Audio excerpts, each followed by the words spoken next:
whole idea of pro-blackness is contingent on black men being able to subjugate a group of people. And the only people black men can subjugate is black women.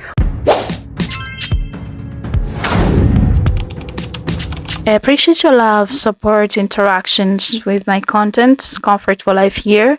If you're new here, consider subscribing to this educational channel. That's why we are here.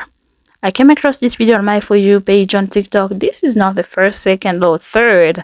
Videos haven't stopped popping up on my For You page on TikTok. Apparently, black girls are shifting gears.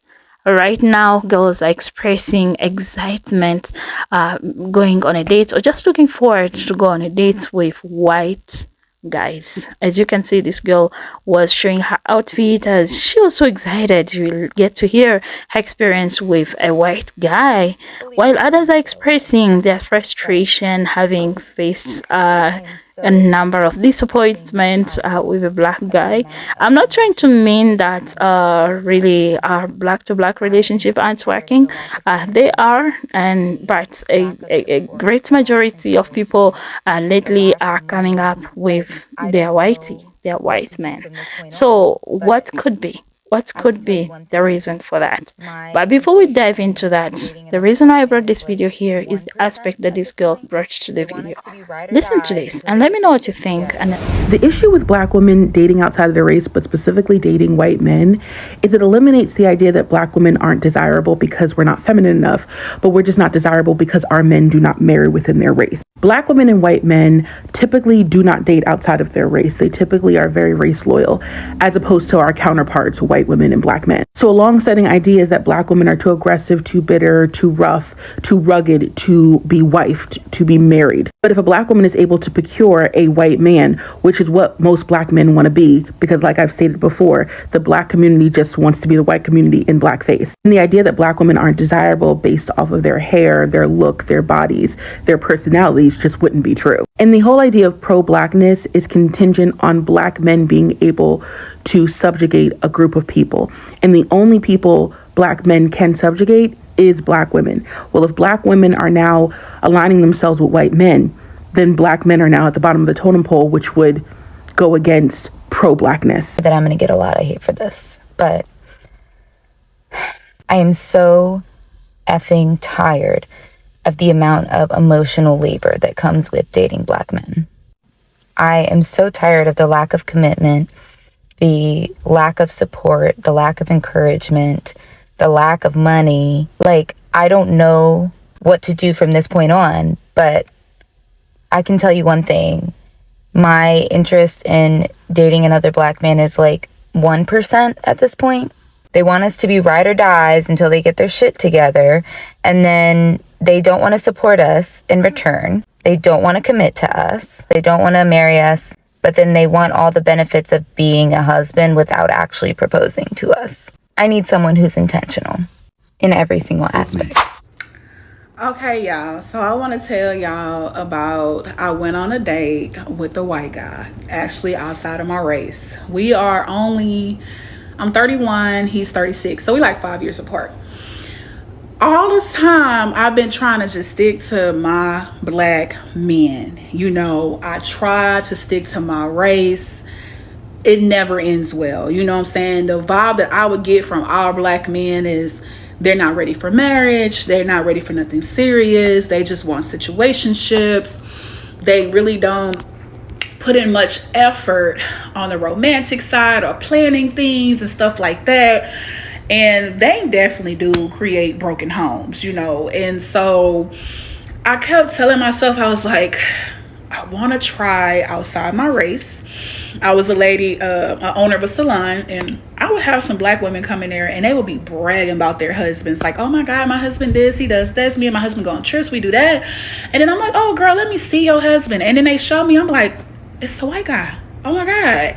And so they was like, yeah, girl, I had to just leave them black ones alone because baby, they was just mistreating me, dogging me or whatever like that. And over here, he treats me like a queen. He recognizes who I am. He puts me before everything. And I'm like, wow, you know. So I do know that white men and white women, both of them, they were raised to like basically get married, you know, create a family and stuff like that. That is something that they was raised on. Now, a lot of us black people do come from single parent households, or, you know, even if we do have both parents, they step parents to, you know, other kids or whatever. So my last go around with a black man, he played off like he was a church guy and all this other stuff, and that ended horrible. Like, you know, he ended up switching up, being very neglectful, you know, just did not care about my feelings whatsoever. So I said, oh my God, that was the last straw. I'm not doing this no more. So I just happened to get on a dating site called Terr. It's basically a dating site strictly for single parents, right? And I met this guy. He only lived like 11 minutes from me. White guy, whatever. And we had been texting for like 3 weeks. And, you know, asking each other questions, getting to know each other. And today we went on our first date. And oh my God, y'all, it was a different feel. Like, this guy opened up doors for me. This guy kept telling me how beautiful I was over and over. He loved my smile. He loved my eyes, you know, my skin color and stuff like that. And we sitting down, we having breakfast, and he started holding my hand, like giving like little romantic gestures or whatever. And I was a little nervous at first because this is new to me, y'all. I've never really just been on a date with a white guy outside my race. And so after I ate my food, he just kept offering, like, do you want any more? You know, that drink that you really like, I can get you another drink or whatever. And I was just like, oh, it's okay. No, thank you, whatever, like that. So after the date, y'all, he was like, I'm going to help you get up. So he grabbed my hand, he helped me get up. He walked me to the front, gave me a hug, gave me a kiss on my cheek, and walked me to my car. And ever since I left, he's just still texting me about how beautiful he think I am, and he expresses how he feel, and he's like, I'm so excited that I met you, and I'm so grateful that we met today, and I really enjoyed myself, and I can't wait to see you again. I'm not used to that, y'all. I am not used to that, but we want to try something different from what I'm used to. So just letting you guys know, people, if things don't work out the way it go, try a different race. It's okay. Okay, y'all. So I just went on a date with a white man. So his status, he is 6'3". He is 40, you know, no kids. And he works in professional sporting. So we went to this place called First Watch. It is in Westport, Kansas City. It is a breakfast, brunch, and lunch place. And we had, you know, really good conversation. We both have a lot of experience in the service industry and hospitality, so we connected with that. The conversation was just so good, y'all. I was giggling, showing my big white teeth, Lord Jesus. And I just noticed something different from when, like, an African-American man, like, gets your number, and then, like, for a Caucasian man or a man of a different race gets your number. Like, for those of a different race, like, they ask you for a date immediately. A black man, he drags it out. He want to talk. He want to have conversation, which, you know, previous conversation before asking on a date is important, but they want to drag it out as long as they possibly can before they feel like they're going to spend a dime on you. Yeah, that's why black men gets left on red. Okay. I gave this man my number. Today is Saturday. I don't know what the date is, but today is Saturday. I gave this man my number, no joke, 2 days ago. And he planned this date. Yeah. So, you know, during brunch, you know, we talking, we both got a little, like, breakfast cocktail. Y'all know I don't drink, you know, but I'm sipping it. It was sweet. The drink was called a cinnamon toast crunch breakfast cereal. It had coconut rum in it. So, you know, I'm, you know, sipping little cute, you know, little this and that. But of course I didn't finish my cocktail. I didn't finish my food. I got full really quick. Fast forward, you know, the date was amazing. He's walking me to my car. He asked me out on a second date while we're still on our first date. And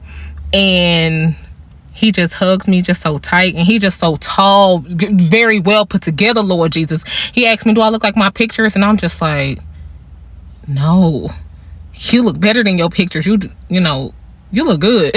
You know, he was white, he was bald, he had a full beard that was lined up.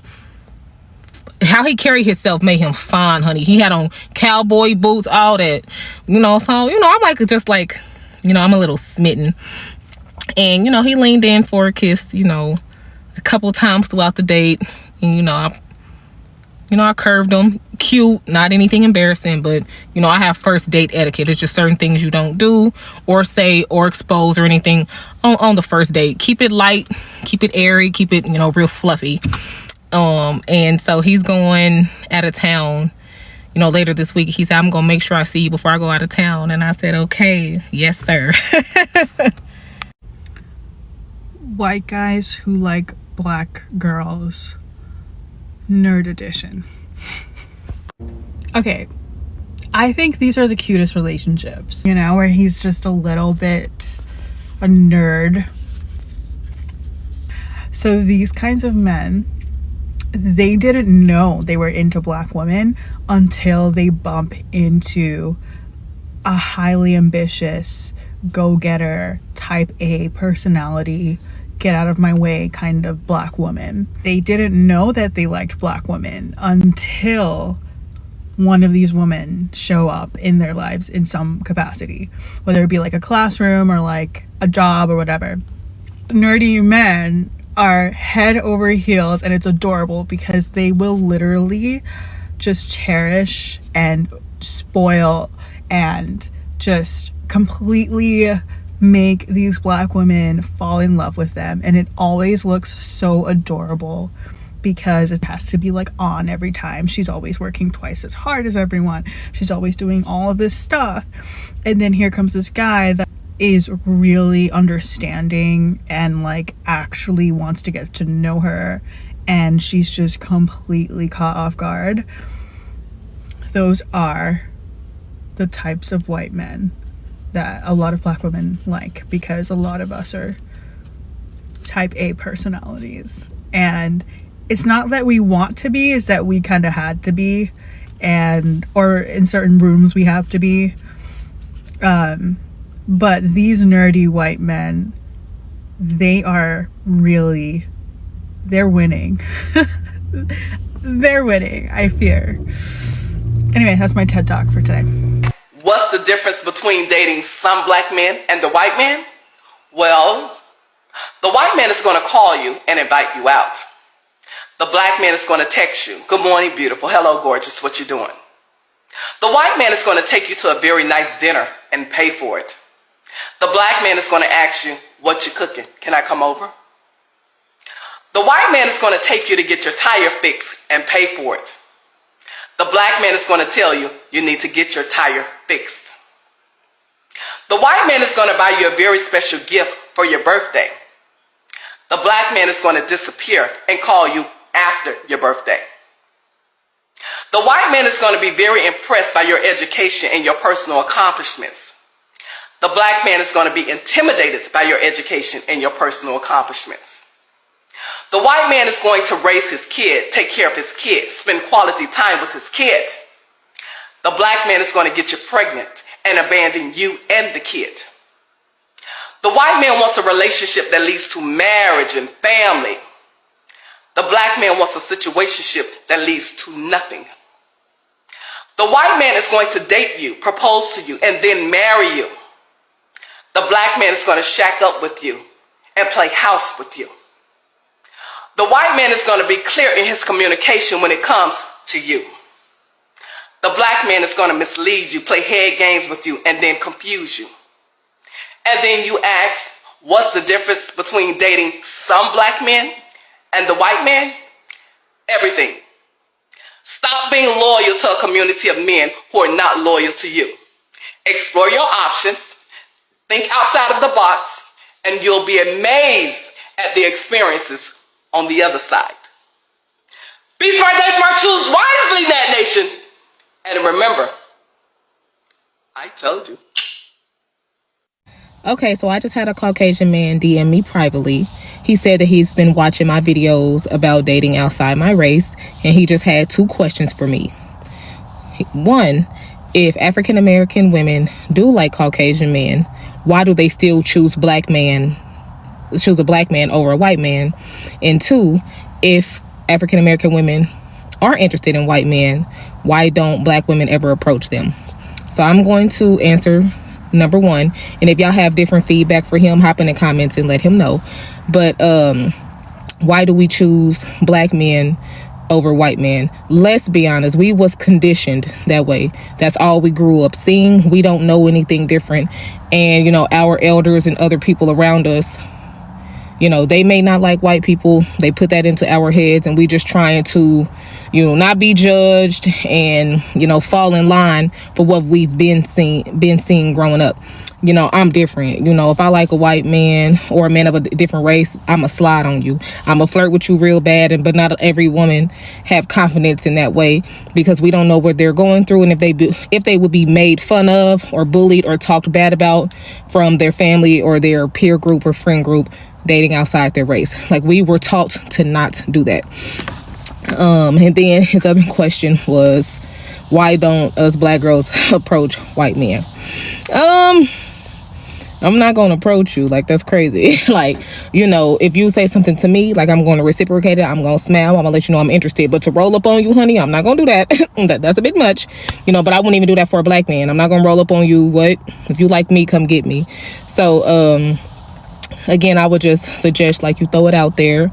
You know, you be nice, you be friendly. You don't have to overly flirt. Like, you don't got to do that. Be slick, be suave. And, you know, a black girl's probably just, you know, waiting to experience something different, just because she was conditioned to only date black men or date within her, you know, racial, date within her same ethnicity. So what? Things change every day. People's minds, people's opinions, everything change every day. And she was probably waiting for somebody just like you to come and swoop her off her feet, Lord Jesus. So don't ever give up. Like I said, you could try, throw it out there. You know, once you felt you tried enough, you move on. I don't want you to do nothing that, you know, you don't want to do. You know, but us black girls, please come get us, please. No, it's not the same. I have a lot of videos on my page explaining this, but I'll explain it again. Black women often date outside of their race because they have to, not because they necessarily want to. When all of their men or the men in their proximity consistently date outside of their race, what other choice do they have besides dating outside of their race? What other choice do they have? Black women are the most disrespected race and gender. They get the short end of the stick all the time on literally anything you can even imagine. So it's not the same if they date outside of their race. Watch to this extent, it means you love the video. So black men, you've heard, stop forcing black women to go elsewhere, because you are their first choice and they start with you before going to other races. So stop bashing them when they go to other races, you know. I want to root my opinion to this video on the perspective that this girl brought into the conversation. And what do you think about what this girl talked of? Black men wanting to oppress a certain group of people, and the only group of people they can oppress are black women. Do you think that is right? And all those stereotypes that she came up with, like of the conversation we've heard of people sharing their experiences with black guys versus white guys, the only thing I've seen is how they're being treated. Could it be that our black men are coming in a relationship with preconceived ideas of black women, that they are failing to experience what these women can offer to them? Yeah, that's my opinion on this. I kind of feel like you already know they're masculine, so I won't treat them as feminine. Like, because when they are in relationships with these white girls, they treat them feminine. Like they give them that special treatment that you would want to see with them. But I kind of feel like whenever a black guy sees a black woman, they only see their mom. And you know how rough it was growing up, having parents who never expressed love to each other. They were, and mostly, yeah, single parents relationships, kind of, that is common in the black community. So that's my thought on this. I don't know what you think about the video. Leave your thought in the comment section and stay tuned for more. I appreciate your time. Goodbye for now. Appreciate you.